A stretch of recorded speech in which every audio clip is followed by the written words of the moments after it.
That's right, baby. Iron Mountain up 3% today. What's going on here when the market's pretty flat? Nothing going on. Well, let's take a look. If you know this stock, this is one of my, about 5% of my portfolio is made up of Iron Mountain stock. And people, they've been sleeping on it.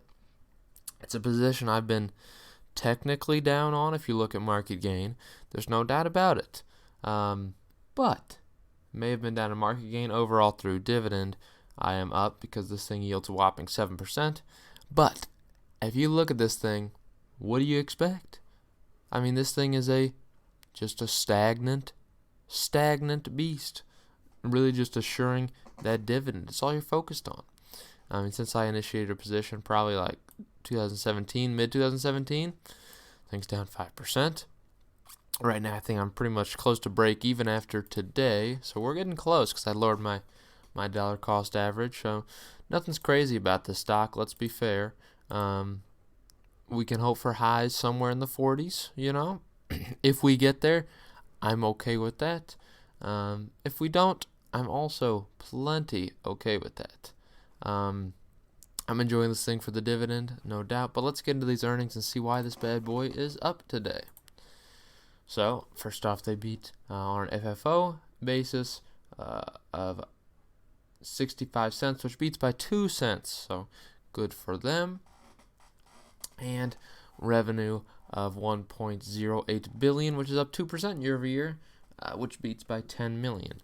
So, one thing I really want to mention here, as we'll see later in their slide presentation here, Iron Mountain is a storage company. They store documents and now data. So their real focus is getting rid of that paper document storage, not really getting rid of, but transforming that into a business of data storage. They have plenty of data centers in which they store data electronically for companies. And they have contracts with some very big companies, a lot of the major companies. I know Walmart Corporation certainly does business through Iron Mountain. They store all of their documents regarding, you think about all the documents that have to go into place with as much as they own, such as like pharmacies, all those type of very important documents for people. It's stuff that they have to keep. They have to keep for liability reasons. So who do they store it with? They store it with Iron Mountain. And a lot of companies like Walgreens do the exact same. So any sort of contract type stuff or anything that could be liability based is going back to Iron Mountain. So their plan is to turn this more into a digital storage in which they store the data digitally at data centers. Makes plenty of sense. It is technically the future as we go into an increasingly paperless world. Overall, paper is still going to be the basis of business for a long time coming, but they are just planning on future growth, how they're going to change that and boost up. But let's look at some more details here. Iron Mountain is up after reports quarter 4 beats with full year 2020 guidance that has revenue of 4.375 billion to 4.475 billion compared to a consensus of 4.35. So they upped that revenue consensus, which is significant for them. A lot of people were concerned with a stagnation of growth here with this company and were fearing that they would definitely lose revenue as people went to data centers instead of them, but clearly no need to be concerned. Income from continuing operations was 37.1, down from last year's 158.5 due to restructuring and acquisition related costs. Makes sense. Still is a positive income, so there's money being made here. We love to see it. Let's bust into sorry. Really, the throat's being rude today. Let's bust into this lovely. Oh, look at these data centers. They're beautiful. Forward-looking statement. We don't read that. You already know that. So they have a successful execution strategy. If you didn't know this, so they're accelerated total organic revenue growth. So that's people within that company. The people who are already using their services, they're accelerating the revenue growth from them. Increase scale to drive profitability and margin expansion. That's their goal. Revenue mix shift to faster growing businesses. grow and support deep and long-lasting customer relationship. 95% of the Fortune 1000 companies using freaking Iron Mountain for their services. That's right. And they're going to invest in innovation and support build out of digital service offerings, their data storage centers. Boom.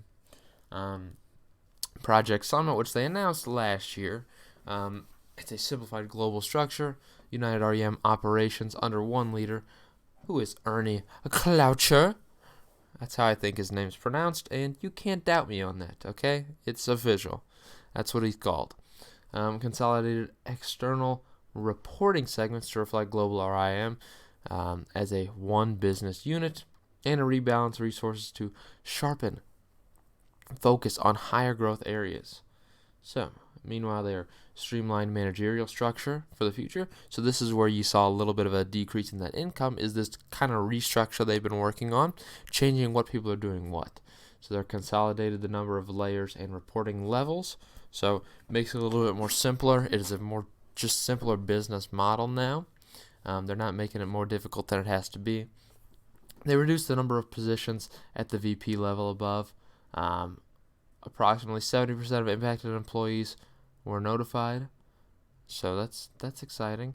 So they're getting rid of some positions in order to, well, they think they don't need them, so they can increase that profit. A little bit less spent on expenses, a little bit paid more for the more important positions.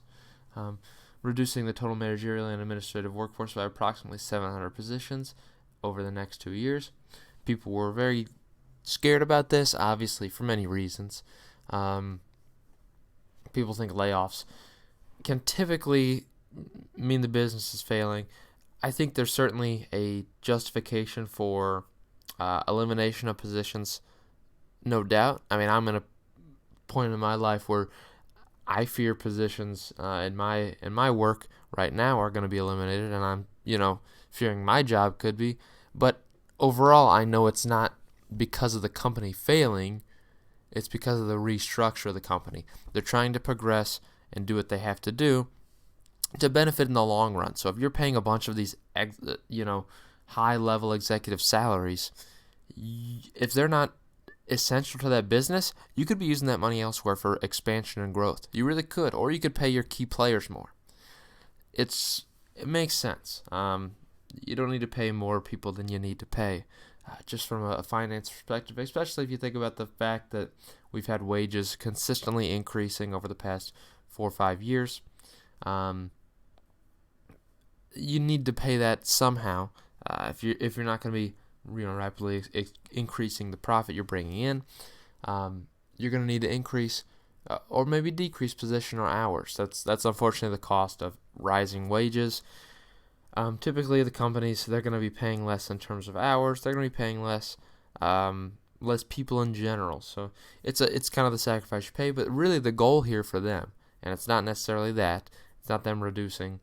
They're reducing for the sake of expansion. That's really how it is. They just want to become more streamlined. So they're also creating a more dynamic, agile organization that is better positioned to make faster decisions to execute a strategy in key growth areas. Again, they're focused on efficiency in the future. That's Project Summit for you. And they're enhancing the customer experience, aligning global and regional customer-facing resources across RIM product lines, providing customers with more integrated experience, and leveraging technology to modernize processes to better alignment between new digital solutions and core business. So they're focusing on highest potential opportunities while creating a more efficient organization that can embrace and execute changes faster, become stronger customer partners. Good for them. So the financial impact of Project Summit is an annual adjusted EBITDA benefit of $200 million by 2020. So they're expecting $200 million more dollars in profit because of this cutting of positions by 2020. $80 million benefit in 2020. So $50 million annualized and $30 in-year benefit from in the second half. Good for them. Very good for them. What can I say? I mean, they're cutting these positions. It gives them more profit. It's just valid. As long as they're keeping the same business, it works for them. So the total cost to implement is around $240 million over the next 2 years, inclusive of $50 million charge incurring in this quarter 4 of 2019. This quarter, they took a $50 million hit from restructuring, and we saw that already. And to 2020 restructuring charge is around $130 million paid this year, with association benefit beginning in second half of 2020. So we'll see benefits starting the second half of 2020. So expect the first 2 quarters, you might see a little bit of decrease from the profit perspective, but it's really planning for the growth of the future. So they had healthy organic storage rental revenue growth, total organic storage rental revenue growth of 2.5%, and total organic service revenue declined 0.7%, impacted by paper prices.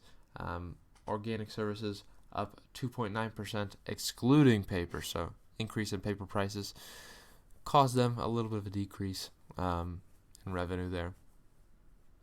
Volume continues to be steady, consistent with expectations. Continue to extend reach beyond our core record management storage offering. Their global digital storage revenue was up 10% year over year. Gotta love it. They successfully secured one of Iron Mountain's largest deals, leveraging workflow, enterprise, and digital solutions. Good success in digital solutions enabled pull-through of other storage and service opportunities. Data center momentum continues to build. 17 megawatts of new and expanding lease executed in 2019. They're expanding their reach there with those data centers, which is good key for the future.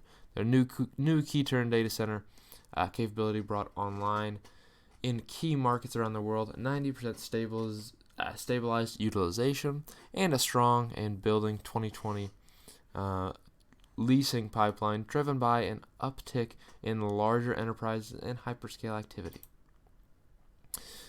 They have a durable global storage portfolio. Again, good for them.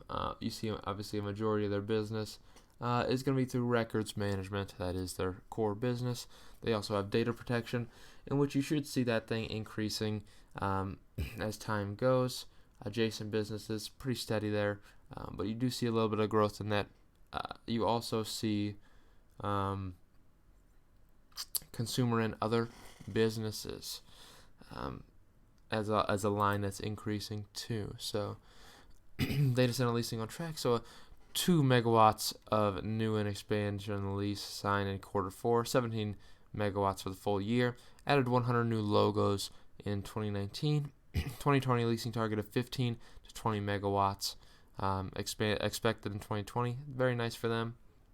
New key turn data centers capacity brought online in key markets around the world: Phoenix, London, Amsterdam, and Singapore. And they've commenced development of a 27 megawatt hyperscale ready data center in Frankfurt, Germany.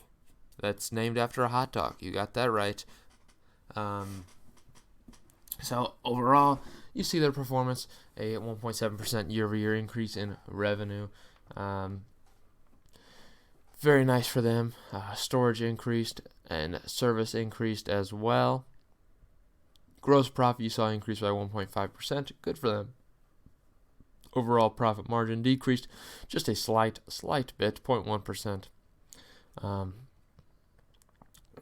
SG&A expenses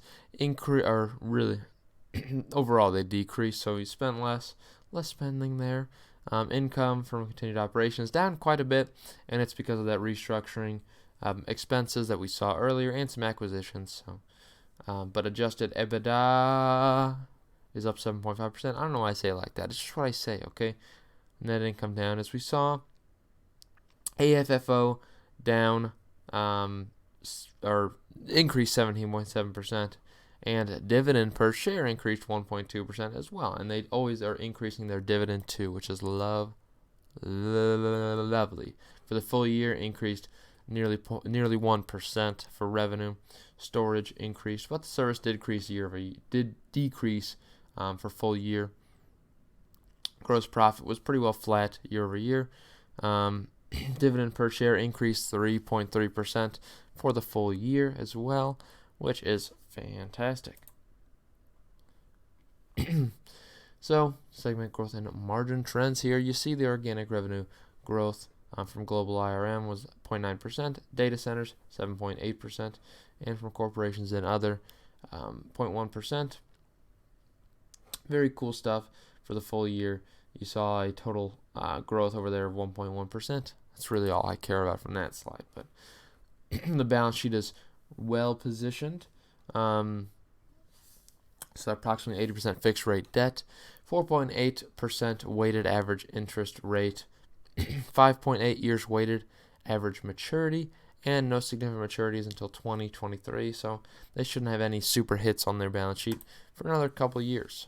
Good three years at least. Guidance for a 3 to 5% year-over-year change in revenue, very good guidance. Profit expected to increase 6 to 9%, and adjusted EPS increasing 13 to 23%. Very cool. And the AFFO increasing 9 to 12% as well. So they're expecting total organic revenue growth flat to 2%. Organic storage rental revenue growth of 1 to 3%. Interest expenses of $435 million to $445 million. Normalized cash taxes of $70 to $80 billion. Structural tax rate of 18 to 20%. Cool stuff for them. What else do we like to see? Nothing too crazy on that. So expected quarter 1 2020 year-over-year items worth noting. A $10 million related to a quarter 1 labor overage, so you should see an increase there. And approximately $13 million adjusted EBITDA growth. $12.5 million in adjusted EBITDA benefit from Project Summit actions taken this quarter. I'm telling you, my throat, the voice is going to be gone today. This is insane. I'm sorry. Very sorry about it. So approximately $20 million headwind from year-over-year paper prices. Let's wrap this up. Come on now, Iron Mountain. Sustainable dividend growth. So they're expecting a modest dividend growth because they always increase the dividend. They're going to reinvest in the business through growth capex, and they're invest in accretive M&A. Ooh, solid performance. We already know about these key things. That's really what you got for Iron Mountain. I'm going to go absolutely douse my throat in some cough drops or something, and my voice is clearly already gone, so I hope you enjoyed.